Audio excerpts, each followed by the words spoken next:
안녕하세요. 인스턴트 독후감입니다. 오늘은 주제에 대한 내 생각으로 독후감을 시작하는 방법을 이야기해 보려고 해요.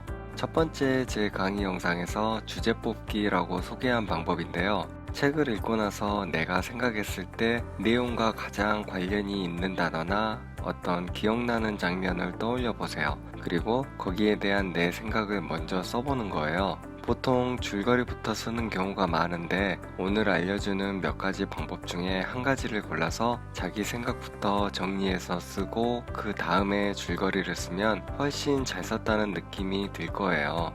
이번에도 제가 가장 선호하는 모두가 알고 있을 것 같은 이야기 흥부와 놀부로 예를 한번 들어볼게요. 이 책을 읽고 떠오르는 단어나 장면들이 각자 있을 거예요. 저는 일단 형제라는 단어와 놀부가 제비다리를 부러뜨리는 장면, 이 두 가지가 생각이 나네요. 물론 이 외에도 여러분들은 각각 자기만의 단어나 장면이 생각날 거예요. 아무거나 좋으니까 그걸 이용하면 돼요. 첫 번째, 먼저 형제라는 단어로 글짓기를 시작해 볼 건데요. 우선 그 단어에 대한 내 생각으로 시작해 볼 거예요. 그래서 오늘도 질문을 통해서 생각을 꺼내고 그걸 정리해 볼 거예요. 자, 첫 번째 질문입니다. 단어에 대한 내 생각을 꺼내야 하니까 먼저 내 생각을 한번 물어봐야 되겠죠? 형제하면 어떤 모습이 생각나나요? 보통 형제라고 하면 어린 동생이 철이 없어서 말썽을 피우고 나이 많은 형은 그런 동생을 보살펴 주거나 도와주는 모습이 생각난다. 이렇게 한번 답변을 써봤어요. 그런데 사람마다 자기가 경험한 거나 생각하는 게 다르기 때문에 다른 식으로 답을 써도 상관없어요. 제가 보여주는 건 그냥 하나의 예시로 봐주세요. 두 번째 질문은 방금 내 생각과 책 내용을 연결시켜주기 위한 질문을 해볼 거예요. 책에서는 형제에 대한 본인의 생각과 비슷하거나 다른 점이 있나요? 흥부와 놀부에서는 반대였다. 형인 놀부는 흥부를 보살펴 주지도 않았고 욕심만 부리는 철없는 모습을 보였다. 아무래도 흥부와 놀부는 형제의 이야기다 보니 책 내용에서 오는 형제의 이미지와 원래 내가 생각했던 형제의 이미지가 어떻게 다른지 질문을 만들어 보고 답변을 해봤어요. 여기서는 놀부의 모습에 대해 비판적인 답변을 썼으니까 거기에 대해 질문을 하나 더 해서 마무리를 해볼 거예요. 그런 놀부의 행동에 대해서 어떻게 생각하나요? 형이 돼서 어린 동생보다 못한 행동을 하는 놀부를 보며 왜 저럴까 하는 생각이 들었다. 이렇게 놀부의 행동에 대한 내 생각을 정리해 봤는데 대답한 걸 쭉 이어주면 이런 내용이 돼요. 화면을 잠시 멈춰두고 쭉 한번 읽어보세요. 자, 대답한 것만 모아놨는데도 내 생각이 글로 표현이 됐어요. 이렇게 형제에 대한 내 생각으로 시작하는 예시를 해봤는데요. 만약 이 이야기를 모르는 사람이 여기까지 읽었다면 어떤 생각이 들까요? 대충 놀부가 어떤 인물인지는 알겠지만 정확하게 무슨 일을 했는지는 알 수 없겠죠? 그럼 여기까지 읽은 사람들이 뭘 궁금해할까요? 놀부가 누구야? 무슨 일을 했길래 그래? 이런 궁금증이 생길 거예요. 그럼 여러분이 이 다음 부분에서 놀부에 대한 인물 소개를 하거나 간단하게 줄거리 요약을 해서 어떤 일이 있었는지를 쓰면 방금 쓴 부분과 자연스럽게 연결되면서 그냥 줄거리만 쓰는 것보다는 글이 좀 더 괜찮아 보일 거예요. 자, 그리고 이번에는 난이도가 조금 더 높은 주제 뽑기 예시를 들어줄게요. 이 부분은 초등학교 고학년이나 중학생 이상이 독후감을 쓸 때 이런 식으로 시작하면 좋은 점수를 받을 수 있을 것 같아요. 똑같이 질문과 대답을 통해서 시작해 볼 건데요. 글을 쓰거나 생각을 할 때 무작정 뭔가를 떠올리려고 하면 잘 안 되잖아요. 그럴 땐 내가 알고 싶은 게 뭔지, 쓰고 싶은 게 뭔지 파악해서 그와 관련된 질문을 해보세요. 스스로 질문을 잘 할 수 있으면 생각을 넓히고 글을 쓰는데 정말 많은 도움이 됩니다. 그럼 시작해 볼게요. 형제란 어떤 것일까요? 형제라고 하면 보통 싸우기도 하지만 그래도 서로 의지하며 돕는 그런 관계인 것 같다. 처음에 했던 예시처럼 일단 형제란 단어를 듣고 생각나는 일반적인 내 생각을 써봤어요. 그런데 내 생각과 현실이 똑같은지 확인해 보면 좋을 것 같아요. 그래서 두 번째 질문을 만들어 봤어요. 뉴스나 주변에서 형제 관계에 대한 이야기를 듣거나 본 적이 있나요?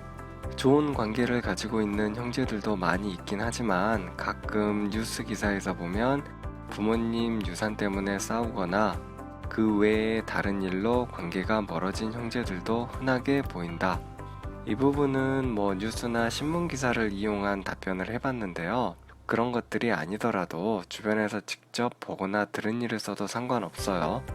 저는 부정적인 부분을 썼는데 제 강의를 들으신 분들은 알겠지만 긍정적인 부분을 써도 상관없어요. 자기가 쓰고 싶은 걸 쓰면 돼요.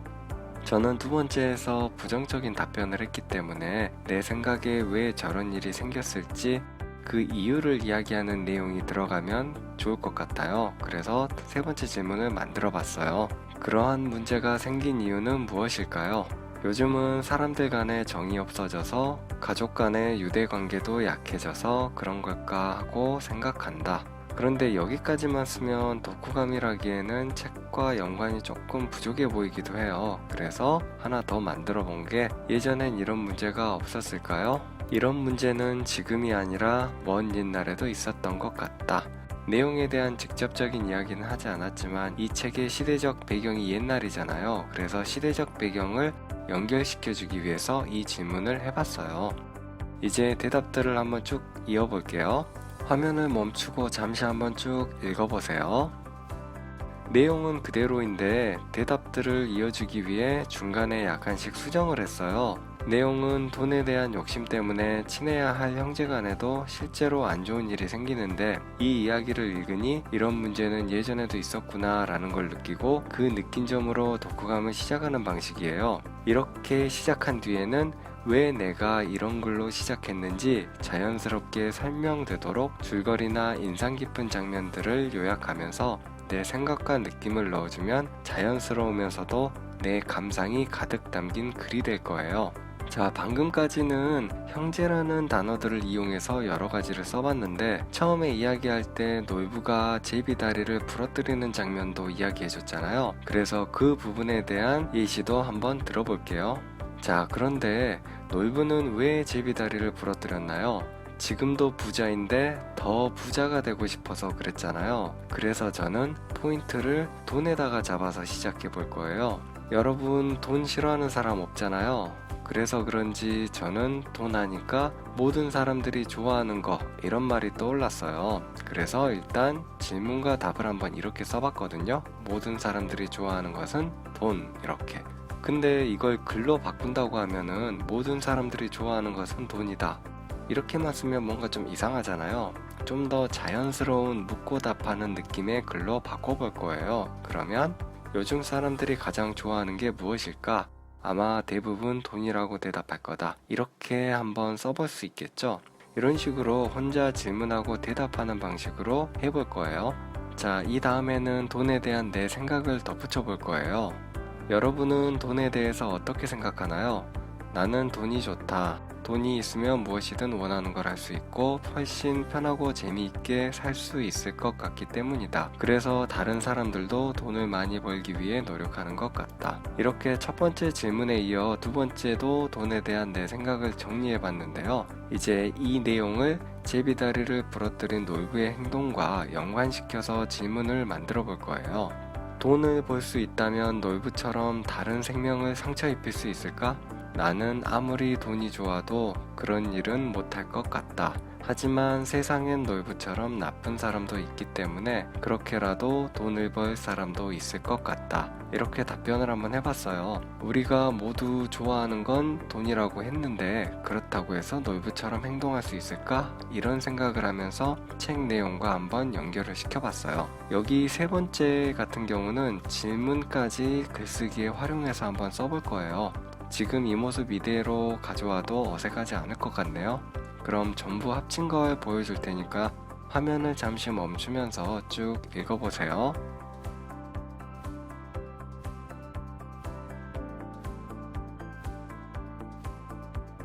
자, 이렇게 내가 했던 질문까지 이용해서 묻고 답하는 형식의 내용으로 글을 써봤어요. 위에 새롭게 만든 문장과 연결이 좀 수월하도록 약간 수정도 해줬고요. 이런 식으로 글을 쓰면 내 생각도 잘 표현할 수 있고 글을 읽는 다른 사람들의 의견이나 공감도 이끌어낼 수 있겠죠. 이렇게 글을 시작했다면 이 뒤는 줄거리 요약도 괜찮지만 노이부에 대한 인물 소개나 노이부가 새 다리를 부러뜨리는 장면에 대한 요약이 이어지는 게 조금 더 자연스러울 것 같네요. 하지만 가장 중요한 건 본인이 쓰면서 생각나는 대로 느낌 가는 대로 생각하고 써보는 거예요. 자, 오늘은 주제 뽑기로 시작하는 방법을 난이도별로 나눠서 해봤어요. 어떤 단어에 대한 내 생각, 뉴스를 이용하기, 질문하고 답하기, 이렇게 세 가지 방법을 써봤는데요. 여러분이 마음에 드는 방법을 찾아서 해보세요.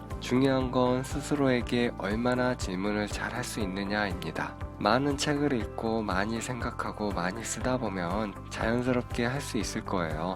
그럼 오늘은 여기까지입니다. 다음에 또 만나요. 안녕히 계세요.